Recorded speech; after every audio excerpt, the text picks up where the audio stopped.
In this video, I'm going to discuss pop-up boxes in JavaScript. We're not going to integrate these into web pages at this time. We're just going to talk about the JavaScript code needed to create these and what the different boxes do. We will also talk a small amount about string formatting, but it will be very minor. The first type of pop-up box we're going to talk about is the alert box.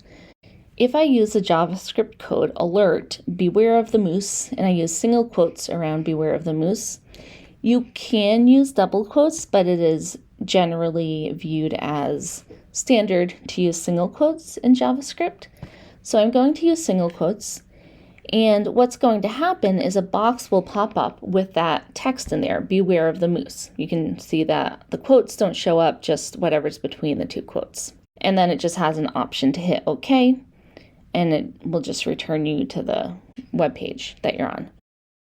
One formatting thing that I want to start with is, say I want to make a new line in my text. If I type alert, beware, /n, killer moose in area, the /n is a character that creates a new line. So you can see that after the word beware, but before the killer moose in area, we have a new line. And this /n is actually a pretty common new line character. So if you've done programming before, you may have seen this.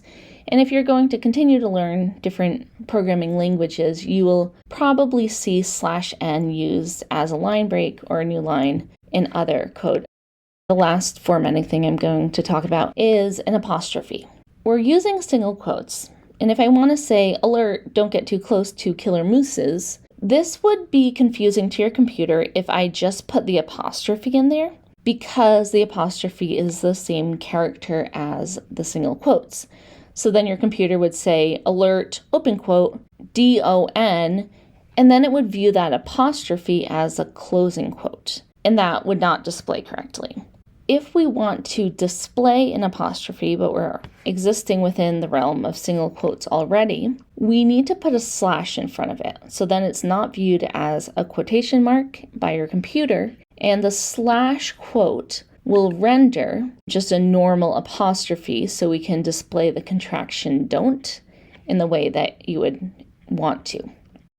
The next type of pop-up box we'll talk about is the confirm box. A confirm box, the syntax is very similar. You say confirm, and then whatever your message is, you're putting in parentheses inside of single quotes. What differentiates this from the alert box is when it pops up, instead of just having an OK button, it also has a cancel button as one of the options as well.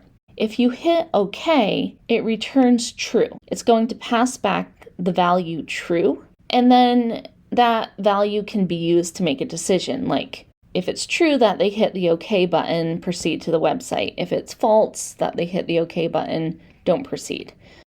And then our last type of pop-up box is the prompt box. Again, the syntax is very similar. We have the word prompt and then still want to use single quotes and encapsulate it with parentheses. And when we have a prompt box, say we say enter your name, what's going to pop up is a box with OK and cancel as options, so just like the last one, but we also have this text field where you can put in some sort of value. If you hit OK, what will happen is it'll return a string, which is kind of the programming word for like a word.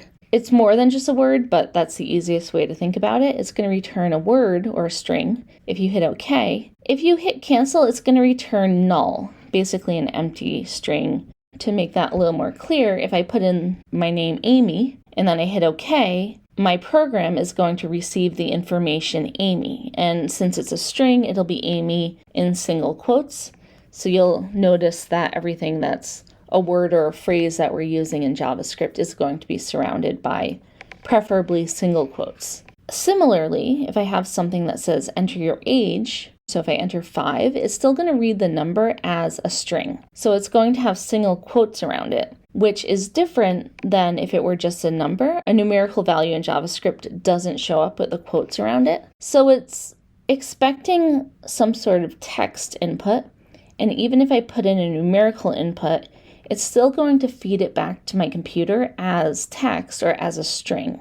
And this is useful to point out in part because there are ways to change a string into a number. It's actually not very difficult, but you have to be careful because if you're expecting to do something with this numerical value, like say something like in 5 years you'll be 10 years old by like adding 5 to whatever the user input, you're going to run into problems unless you change the input into a number before you work with it. So that's it for this video, just our 3 pop-up boxes. See you next time.